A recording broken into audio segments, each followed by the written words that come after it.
Retro Rewind. This week, we're diving into the wild world of the Adventures of Ford Fairlane. Directed by Renny Harlin and starring Andrew Dice Clay as the rock and roll detective. Oh! This film takes us on a chaotic journey through the Los Angeles music scene, but does this cult classic hit the right notes? Or is it a one-hit wonder? Let's find out. It's a no-neater, Gary. It's another O-neater. we got O-neaters in here, too. Oh, my God. Gary, just for conversational sake. Yeah. Rotten Tomatoes, out of curiosity. Oh, boy. They can't be favorable.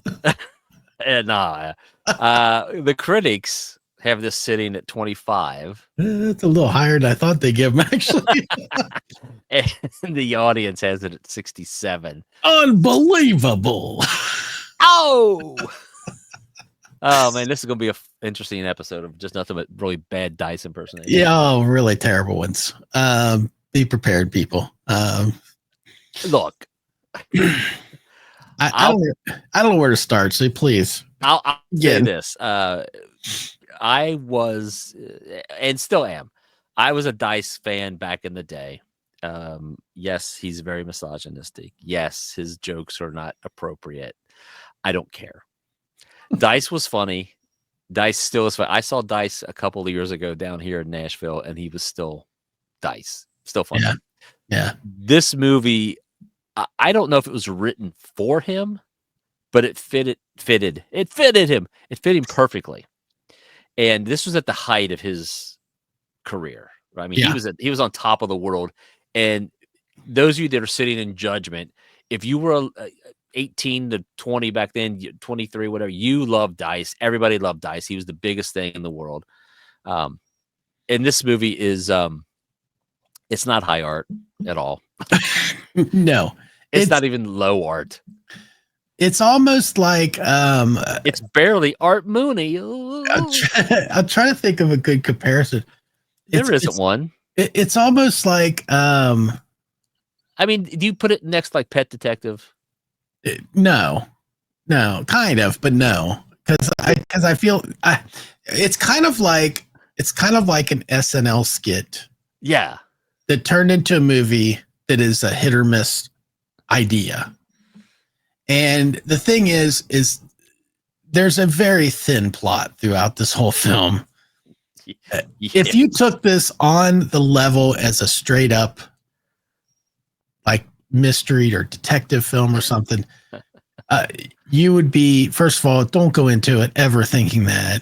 The plot is just not there. It's really just a lot of setups for jokes and setups for Dice to do his thing. Yes. From what I understand, though, Andy, this is the character of Ford Fairlane actually originated in a series of stories by writer Rex, and I'm going to say Weiner because I don't want to say Wiener. You just did. Because that would play into the whole Ford Fairlane. Yeah. It was published as weekly serials from 1979 and 1980 by the New York Rocker and LA Weekly. They were later compiled into a book that was published in 2018. So originally it started as a series of stories. I don't know what the genesis was between, we've got Dice and who knows how all that happened, but it does not look like it was created specifically for him. So if that helps. Well, I mean, it fits. I'd like to see the original weekly. What, it was like a comic, or was it just written? It was written stories. Is what I'm hearing. Okay, well then. Okay. Be interesting to go back and see it. I'm kind of curious, but we talked about Arthur before in the past, and I mentioned some people that had tried out for roles. But do you want to go through some of the cast that are in this film? Yeah, please do. I was going to ask you if you wanted to. I didn't. You don't have the list, but I have some. I stopped writing stuff down because I was actually in a. Judge me if you must. I actually still enjoy this movie, and I was laughing. And I'm not going to tell you it's great. The things I was writing down was the only things I noticed that were off to me was the opening scene. It's supposed to be like it's in L.A. This big rock concert, and it's like because he's L.A. He's the Hollywood rock and roll detective. But the shot they're doing is from Red Rocks in Colorado. Oh, Outdoor that's amphitheater. I was like, that's Red Rocks. I don't know what That's you're trying to push that off as. Again, that's stupid nitpicky stuff, but I caught it. And the band that Vince Neil, his Black Plague was, I noticed who those guys were. It was Rob Castillo and Carlos Cavazo and I can draw a blank on the bass board. Yeah, I'm trying to see if I have that written down on my notes. But I just looked for all the cameos, man. I mean, I was loving all of the cameos that you see, yeah.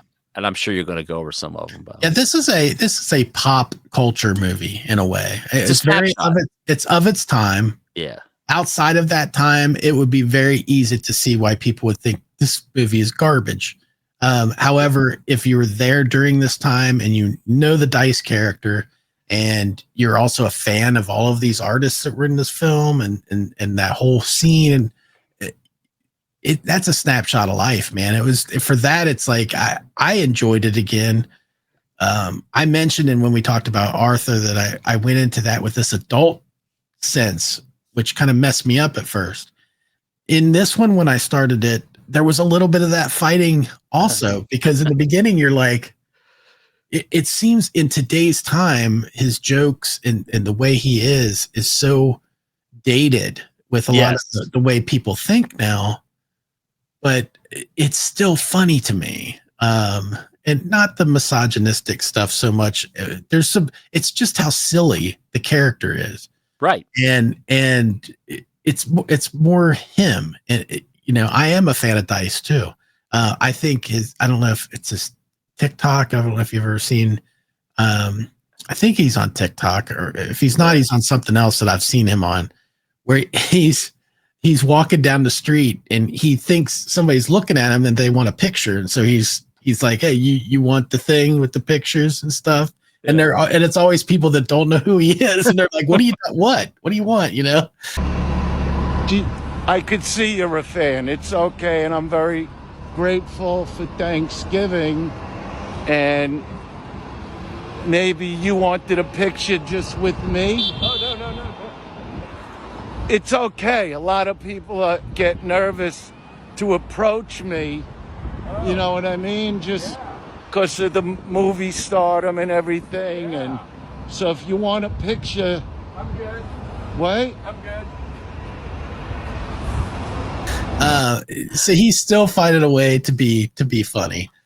But so anyway, that being said, I know that you kind of said that you still enjoy. I do. I still enjoyed this too. I got a kick out of it, and I bugged my wife all day with doing stupid stuff like stupid little things. And she's like, "Was that in that movie?" I was like, kind of. It's maybe not what I just did, and not that didn't sound like I just did, but so yeah, there's a lot of people. So I told you this story off camera. I'll tell it real quick.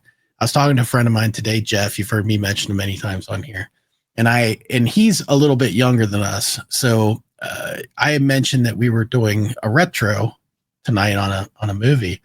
He asked which one, and he said, "Well, who's in it? I'll guess." And I said, "Well, if I tell you the main actor that's in it, you'll get it instantly." Yeah. Of course, not also realizing the age difference that he might not. But I said, "But if I tell you all of the cast aside from the main character, I think the more people I tell you, the more confusing it's going to make it for you."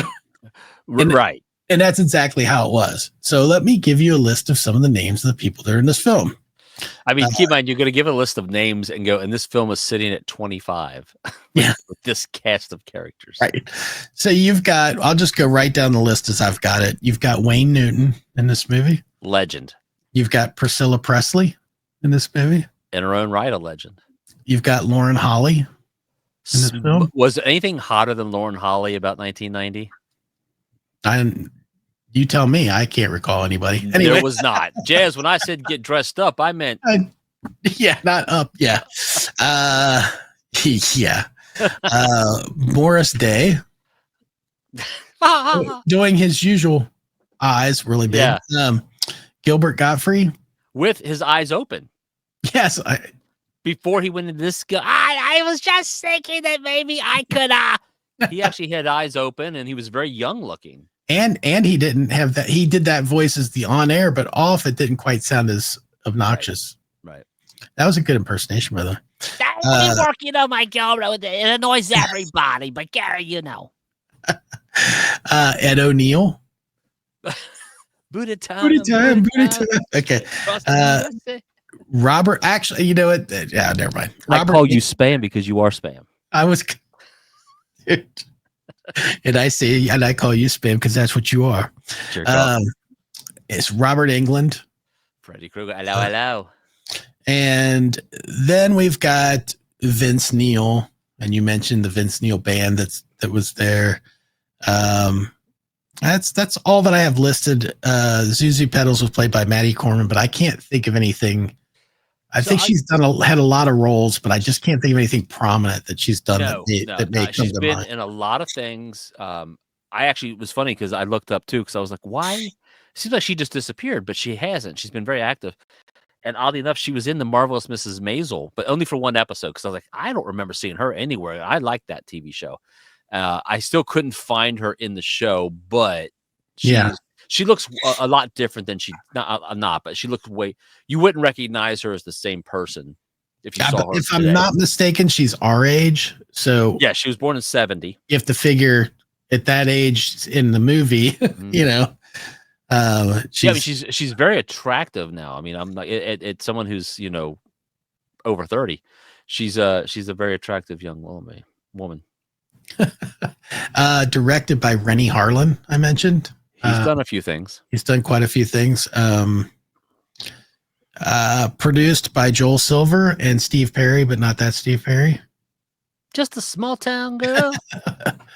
So anyway, that's some details for it. I told you about it being originated as a series of stories. Howard Stern was originally considered to play Johnny Crunch, which Gilbert Godfrey is the character. Yeah, that would have worked. Alternate. I just forgot how to talk. Additionally, how about that? We'll go with that. Hey, you doing? Billy Idol was originally slated to be the role of Bobby Black, who Vince Neil plays. And I would have bought that. And Julian Grendel, who is played by Wayne Newton, was David Bowie was approached to play him. Yeah. Now, you have to think that Billy Idol, although he did have a song in the film, you have to think maybe part of that was at least David Bowie might have been like, I don't know if I should be part of this. You know, I don't know. I mean, look at Bowie's acting catalog, and he's made some horrendous choices. This is true. But both roles of those ended up being recast, as we mentioned. You've got, like I said, Billy Idol was on the soundtrack. The soundtrack actually, talk about the soundtrack. The sound, I don't have all the songs from it or anything, but there's quite a few artists on it. Hang on, I think I had it here just a minute ago. One of Billy Idol's biggest hits, "Cradle of Love," that was on it, actually peaked at number 2 on the Billboard Hot 100. So, he gets to thank the soundtrack for that. But you've got Motley Crue on there. You've got Vince Neil, Queensryche. Queensryche had a song in there, but I did not, seeing it this time, I did not recognize where it was at in the film. If it was in there, it must have been low, and I missed it. So here's what you got. And Richie Sambora. Right. So the soundtrack was Cradle of Love by Billy Idol. You've got, which was, I think, one of his biggest hits. You had Sea Cruise by Dion, Funky Attitude by Sheila E., Glad to Be Alive by Lisa Fisher and Teddy Pendergrass. You got what I need. Can't Get Enough by Tone Loc, Rock and Roll Junkie by Motley Crue, which would be Vince Neil, apparently. I Ain't Got You by Andrew Dice Clay. Last Time in Paris by Queensryche, which is a great, if you're a Queensryche fan, you don't know that song, you should. Unbelievable by Yellow, and Wind Cries Mary by Richie Sambora, which you do hear a little faint piece of it in the movie itself. But there's a solid soundtrack. Yeah. I don't know if you knew this, but there's the scene where the car explodes, and apparently the production company received a bunch of letters of protest from classic car enthusiasts that were complaining about that scene. So they had to actually clarify that was a fiberglass replica that was created, that was blown up, and it was not an actual 1957 Ford Fairlane. Ford Fairlane 500 Skyliner. Yeah. The film's release was strategically planned. According to the writer Daniel Waters, it was initially slated for release in May 1990 to compete with Cadillac Man and Bird on a Wire. However, they moved the release to July because they want to build awareness for Andrew Dice Clay. And later, Waters conceded that was a mistake, that they should have released at the same time. So, yeah, I mean, go for those two stiff competition films, that would have been much of a battle. Right. So it had a production budget of approximately $20 million and only grossed $21.4 million domestically. Call that a victory. So they eked out getting their money back. And also the film was tied for the Golden Raspberry Award for Worst Picture, tied with a movie called Ghosts Can't Do It, which I am not familiar with, but from the title. But stay tuned to next week's episode. Yes, we will. That will be an unseen screen. An unwatched by us screen. That's my details about fun facts, interesting things about the movie. Anything you want to talk about in particular about the film? I mean, I got a kick out of watching it again. There were a few parts I had forgotten that just made me laugh. There's some short little one-liners here and there that are easy to miss. They're still funny. Yeah, and it's just the character. I mean, if you like the Dice character, I think you're gonna like the movie because it's Dice at 100%. It's so terrifical, Gary. I can't. Yeah. You don't. I mean, you can't go into it for the plot or the character development or any of that stuff. They try, but it's just a goofy pop culture. It's a senseless film. Again, I referenced it in our last one we did about Arthur. I was heavily critical of a film called Strange Brew because I thought it was just dumb and it didn't hold up. And again, the same people will say that how can I like this film and not that film? But this film works for me too, like Arthur did. I think this film is funny. Will I ever watch it again? I don't know. I mean, maybe. I know when I was telling my better half, I had to watch a couple of movies, and she goes, "Which ones?" And I said, "Arthur and The Adventures of Ford Fairlane." She's like, "I'll watch Arthur with you." She made zero. I don't know if she knows what The Adventures of Ford Fairlane is, but she's like, "Who's in it?" I said, "Andrew Dice Clay." She's like, "I'm a hard pass on that one." Pass. Is there anything that's harder than a hard pass? Because I don't know. I mean, look, put it this way: she flew to Alaska, Gary. She was so upset with. I'm not leaving the country, Andy, but I'm going to get as far away as possible. Physically, as far as no. Oh, she is actually in Alaska. She's in Alaska for work, but this is a film that I think it's like kind of a lot of it's inside jokey stuff, and like Gary and I spent a lot of our lives trying to do Dice impersonations, failing, but I said trying hard. But we're not good at it. But there's some things it's like eating too many Reese cups. You know it's bad for you, but you're going to do it anyway. That's at least that's how I live my life, Gary. As I was watching this, I felt nostalgia for back when we were younger, hanging out at your apartment and just being idiots. Yeah. And those days go by way too quick. So when you see something like this, it's kind of like a good song. It takes you back to a time where you're just like, God, I remember when all we lived for was Friday night, getting off work, coming over to somebody's apartment, watching movies and just laughing. Yeah. I wasn't looking for Dead Poets Society with this film. Yeah. And I'm pretty sure, I mean, I don't know if we saw it together, but I'm pretty sure I saw this in the theater. I don't recall. 99% I really on that. but So out of that, what I say, 21.4 million. you gave him a solid $7. I threw down $7 for it, It's you, Gary. and probably the cost of some popcorn in that. So Another $7. Yeah. Well, yeah. Anyway, look, I'm not going to apologize for liking this film. Me neither. If like I said, if you're a fan of Dice, you'll enjoy this movie. If you're not, if you don't like Dice, you will not like this movie. Not at all. But Here's to you. I enjoyed seeing it again. Tara did not watch this with me. Shocker. She had her own hard pass. I think she saw the opening scene and was like, "I'm out." Oh.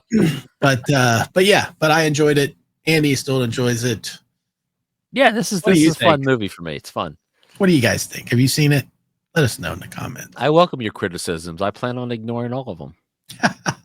I will probably still put a like on them just because I appreciate you putting a comment in there. It's fun. Let us know what you like. Let us know if you think there's something else we should watch. Yeah. Besides Ghosts Can't Do It or whatever it is. Oh, yeah. Spirits Can't Do It. Coming soon to an episode near you. Ghosts of someone else's crappy movie podcast. Oh, we're not doing it. Okay. All right. Oh man, I don't know. All right. I don't know. Get us out of here, Gary. Okay. Say goodbye, Andy. Goodbye.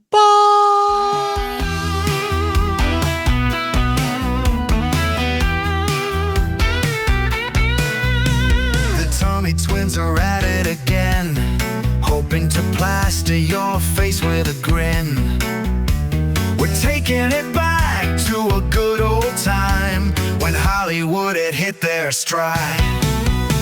We're talking about nostalgic flicks, and we're hoping to get some like button clicks. Flick flops, retro rewind, going back to a better time when the movies with your honey didn't cost so much damn money. Flick flops, retro rewind.